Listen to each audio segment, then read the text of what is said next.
So, hi, this is Yvonne from Yvonne Parker Hypnotherapy, and today I'm joined by Danny Matthews, who's a brand designer. Hi, Danny. Hello, Yvonne. Thanks for having me on. So, we decided to have a little chat after we both went to a BFN live event and we saw the great Nick Elston who was talking about therapy. And I think we both came away from there really sort of inspired by that, didn't we? In that way. Yeah. And we said, gosh, wouldn't it be a great thing to have a chat about therapy and about men talking about their own mental health in Mhm. that way. Um, so we thought we'd record it and share it with you in that way.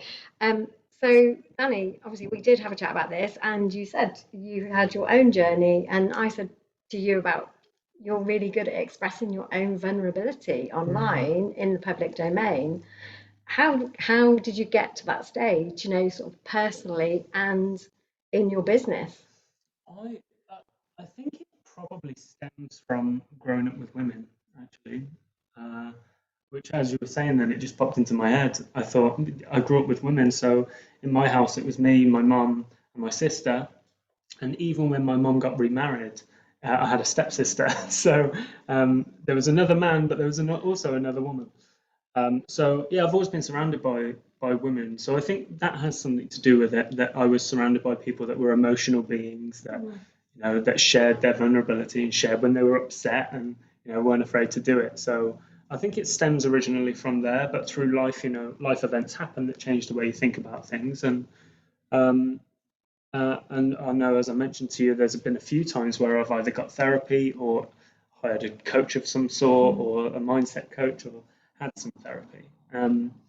And I think it's just about recognizing that it's not a bad thing. And actually, I think if you get so I've always thought, I'm in a very happy marriage and love my wife. We've been together 13, 14 years now. mm. But I've always thought therapy is probably a good idea before anything bad happens. Just in case there's anything underlying or anything there. So I do believe it's a good thing. And there's this weird stigma with men that we should be headstrong and shouldn't really show emotion that I don't understand it, and I don't really I get why, because I've Mm. witnessed it in other people, but just never felt that myself, I guess. Yeah, I agree. I see a lot of clients who come to me who really do struggle to show their emotion or even express their emotion Mm, because there is that stigma with men, and also, you know, the word sort of you've got to man up, mm, or you've got to be strong for everybody else yeah. to not show that emotion. But actually, what can happen, and I find this with some of my clients, is that they don't do that. And as I said to you earlier, it's about, quite often it's filling that bucket up and then not letting some of that bucket out. Yeah. And what happens is that bucket gets fuller and fuller and then it overflows. And then it's like, oh my gosh, everything's happening. And people get stressed, they get overwhelmed, um, and then they just don't, they get to that breaking point where it's like, I can't keep going like this. Yeah. So I think actually the fact that you are able to express your emotion and show your vulnerability is a really good thing. Um, and yeah, it is learned behavior in that Mm, way. yeah. Because like we say, if you have had that, person around that isn't showing their emotions, that's what you're going to learn is the right way to do it. Mm, And it's not that parents or elders or whoever in that way, but it's just that that is what takes over mm. from that direction, isn't it, in that Yeah, way? and I know it's funny actually when I think about people that go through things like burnout. And when I went through it, I think, well, that must have been really hard for them because I'm okay with showing vulnerability and Mm, talking about stuff. And even I had burnout, and I got to that point where everything yeah. overflowed. Um, so there are times where I think the situation, like, or the environment, makes you keep things inside or not talk Mm, about it. And that was certainly true for me when I had a project once and just everything was on top of me mm, at the same time. So I certainly understand and empathise with people that don't feel like they can get it out mm. because I felt it. Yeah, and like you say, it's interesting that quite a lot of people wait until they do have that burnout, or Mm. their problem gets so much, and that's when they seek therapy. And like you said, it's a shame really that actually they don't seek therapy before that, Yeah. because actually if they had the tools in advance, they probably wouldn't get to that burnout Mm. stage, And I think it's easy for all of us, even myself as a therapist. I see other people, I have supervision Yeah. and things like that, because we're just as susceptible, even though we Mm. know all of this. It doesn't, we're all human. And like we said, sometimes it's actually that you just need to get out in nature Mm. and take a walk just to reset yourself. If you're struggling with something or whatever, it is about giving yourself that space to breathe, isn't It's it, in that yeah, way? and I don't think many people think about therapy or help as you would Mm, describe it as a set of tools. yeah, I think they think of it as you're trying to correct some part of your behavior or whatever, yeah. instead of giving you tools. But like you say, you can have a bag of tools, but if you leave it in the van, it's Yeah, useless. and again, it's like anything, isn't it? It's like if you were learning, you said about kayaking earlier, because you Yeah. like kayaking, Mm. isn't it? And it's like if you were learning to kayak, you would constantly go and do that to get Mm. better, wouldn't you? Yeah. So it's like anything that we learn, we have to practice it in Yeah. order for it to sink in, for one, and also be better in that way. So, and that's what I do with my clients, is I give them tools, but it's up to them to then use them and practice them Yeah. to actually remember that they've got these things to hand, Mm. in that way. I mean, some of my clients come back. I call it a massage of the mind, actually, because Makes sense. Yeah. because it's like that they have therapy with me. We go through any issues or things that they've decided that they need to come for, um, and then it might be 3 months down the line or 6 months down the line, suddenly something else happens and it's very overwhelming again, and they forget that they've got these Yeah. tools to be able to use, and they'll come, and then I'll be like, okay, well, so yeah, you can do this or you can do that. Oh yeah, I know the Yeah. answers, don't I? Exactly. And Yeah. it's not even about me telling them what they need to do, because that's not the way I work. It's about them working it out for themselves. I'm just a facilitator to be able to do that, Mm. in that way, which is really interesting. But yeah, so like, say we met at that BFM Live when we were saying about the, Nick Elson was saying about having therapy because he had his own burnout, didn't he, in that Mm. way?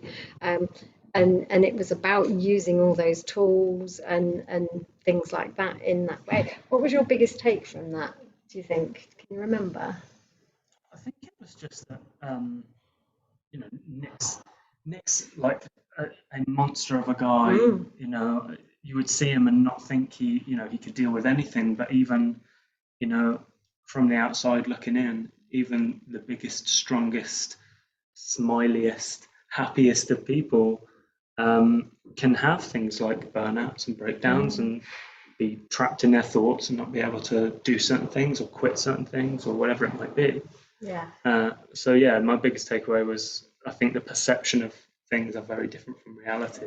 Yeah, and I think as well, when people see you as a strong person, because I get that myself, Mm. people see me as a strong person, but I have my own vulnerabilities, Mm. and you know, and then suddenly people will see that you're not yourself, or you're not feeling quite so positive on that particular Yeah, day, yeah, and they'll be like, "Oh, you okay?" And stuff like that, and it's like, yeah, I'm fine. I'm just having a day where I'm not quite feeling it, yeah, and yeah. things like that, um, because, sometimes we can put up with a lot of, we call it stuff from other people, Mm. and it can even be, in relationships and how somebody reacts to you and things like that, and it's again about making a choice whether you take that on board or whether Mm. you actually say, no, that's your issue. Mm. I'm not going to take that from you. Yeah, yeah, Yeah. very true. Did you find when you had therapy that, obviously, it helped you at that time, and bits and pieces? Do you still use any of that, or do you feel that it was resolved with what was Yeah, there? that's a And really good question. I don't think I do, or not consciously mm, anyway. There are, over the years I've learned how to deal with certain things and learned that, that we were talking before, learned that the problem and the solution usually aren't in the same place. So we very need to look often, outside of that, yeah. which is when I mentioned kayaking and, Mm, something that I recognise is not going well in the business, or I don't feel up to it, I just go for a really long walk or go kayaking, and that usually solves the problem. But I think what most people do is, if the problem's in the business, they look in the business. Yeah. Where's the solution? Do I need to do this? And it's always short term, So yeah, I think so. That's the main thing I think I've carried on. Nothing specific, but I think just over time recognise that I've learned how to deal with certain things in certain ways. Yeah, I think that's really important as well. It's actually about recognizing when you're starting to feel stressed or overwhelmed. Oh yeah, and I think so that's hard. Yeah, Yeah. it is really hard because sometimes you're in the thing, Yeah. and very often you can't actually then see. I always call it seeing the wood for the trees. Yeah. Because it's just so dense that it's like, actually, no, hang on a minute, there's a tree here or there's a tree here. Let's just break that down into small pieces. And I'm always saying this. I mean, I have a group on Facebook, and I'm always posting in there about taking small steps, because when you break things down into smaller pieces or smaller chunks, they are not so overwhelming because they're more achievable. And it is like that, with therapy, and that's what I do with my clients, is we break it all down, and that might be that we do it through hypnotherapy, we do it through NLP or EMDR or EFT, and it's breaking it down into those smaller chunks that then allows people to just deal with that one thing at the time in that way. And like you say, I think you've said you perhaps do some of these things without actually realizing it, don't you, in that way? Yeah, and in respect to the what you were saying before, there's times where I need time to switch from different things. So it is really hard when you work all day and then you walk in the house and it's straight to kids, and I'm almost like really overwhelmed and have to go in the kitchen for a bit away from the kids, just so I can process in my brain that switch in role or identity or whatever it might be.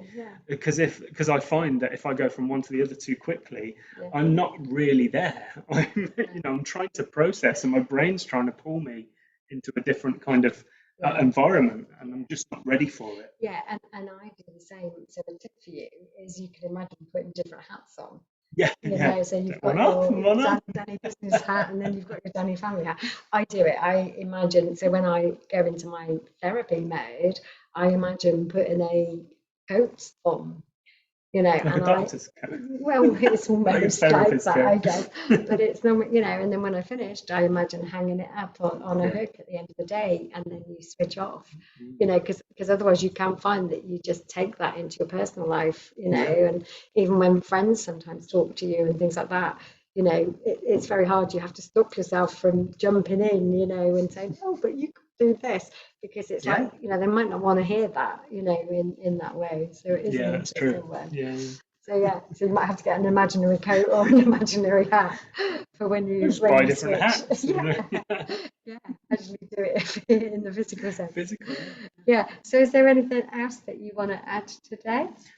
Just that I think a lot of people will say that confidence is part of it. And I remember I listened to something recently, I think it was Mel Robbins possibly, and she described confidence as just a willing to try. And actually I think part of being vulnerable is just being willing to try to be vulnerable, to put yourself out there, and to have and be open to it. And I think a lot of my confidence comes from the fact that I've always been willing to try different things, and including therapy, and including mindset coaching and hypnotherapy and all kinds of stuff. And I've learned quickly from that, and it's become, I guess, my tool, I guess, is this willingness to try and this confidence. So if anyone's worried about it, thinking about it, dubious about it, not sure what to do, just open your mind a little bit and give it a go. Because I can't, as I mentioned, I can't really pinpoint a particular like light bulb moment, or like a time or a tool or a thing that I was taught or given. I just know that I was willing to do it, I went through it, and I'm a better person for it. So sometimes the greatest things in life are invisible and you can't attach a particular value to it, but But it's nice to know that over the years it has a positive effect. Yeah, and I think, like you say, if more people were to come for therapy when they were, first started struggling, they wouldn't get to that point where it becomes just so bad, that they don't know which way to turn in that way.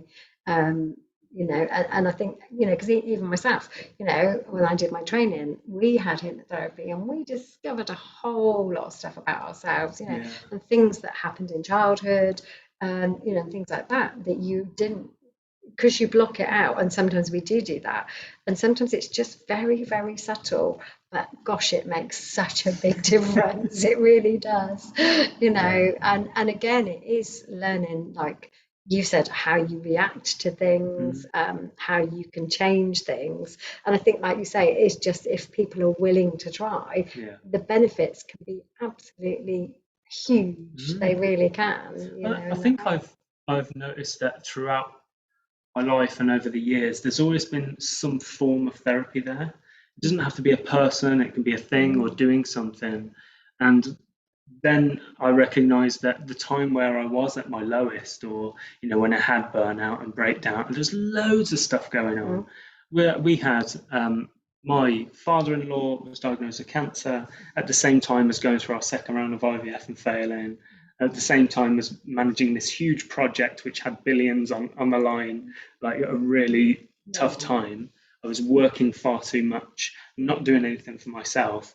That was the only time, or one of the only times I could recognize where I didn't have a form of therapy, whether it was a person or a thing. I stopped drawing or doing certain things, or having hobbies or seeing friends. I didn't see anyone for about a year and a half.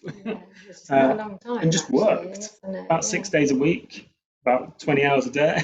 It's just silly. And that was the only time, one of the only times I recognised that I didn't have some form of therapy. And as we say, usually you could do with therapy before you need it, because it allows you to have that outside looking in, I guess, in some ways. Yeah, and I think what I found, is that people are quite skeptical, especially with hypnotherapy, because they think that you're going to control them, and that they've got they're going to be running around like a chicken and things like that. And I was saying, well, if you want to run around like a chicken, then that's up to you. But yeah, and it's just trying to reassure people as well, and this is what I'm all about, is trying to break down that stigma of even hypnotherapy, that I can't make you do anything you don't want to do as a therapist. Your subconscious will reject it in that way. So everything that I do as a therapist, it's with the consent of the person, of my client, in that way. Every technique that we use, and I'll discuss it with them, and I'll say, right, I'm thinking that we will do this. How do you feel about that? So it's all a very mutually based therapy, in that it's all done with that collaboration with the client in that way. Does that also mean that their subconscious needs to agree?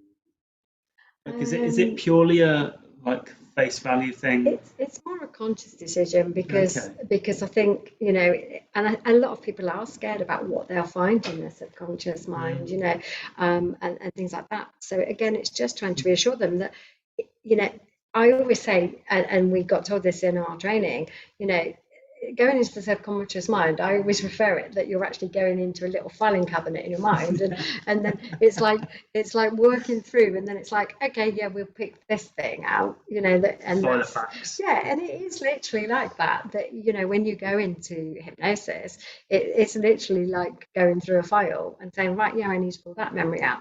And memories can be completely random, and you don't think they're connected. But it's the magic that happens, because those memories come up, and then it's like, oh gosh, yeah, that happened, or oh yeah, that's why I behave that way, or that's why I've got this habit, or things like that.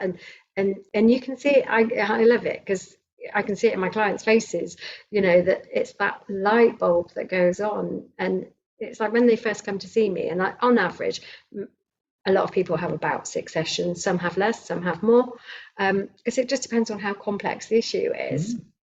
But it's a very quick therapy in that way, and then it's like, okay, we've done that piece of work, and they might know that there's more to deal with, but they will come back when they're ready to do that next stage of work, in that way. Because again, a person has to be ready to take this journey, Yeah. because it is like taking a journey. It is, you discover a lot about yourself, a lot about what you do. And you've probably already been through that, like you said, you discovered a lot about yourself when you had that therapy. Yeah. And as I say, I think unfortunately women are much more adaptable, like you say, about going and asking for help, whereas men in that way, it's like, no, I've got to deal with this myself. But and again, it's trying to get that message out there that it's okay to ask for help. We all need help of one sort or another, in that way. And I guess that sometimes men do feel a bit helpless, and it's like, well, no, I should be the strong one. Well, why should you be? Yeah. Just because society has said you've got to be that way. It's okay if you need to ask for help, Yeah. to get over something in that way. Yeah. Yeah. So it's an interesting one, isn't it? Yeah, very So interesting. it's been, anything else to add? Or? No, thank you very much for No. having me. It's been great. Yeah, no, it's been great. And so thank you for taking time out today to do this with me. And I look forward to seeing you again soon at something else. Yeah.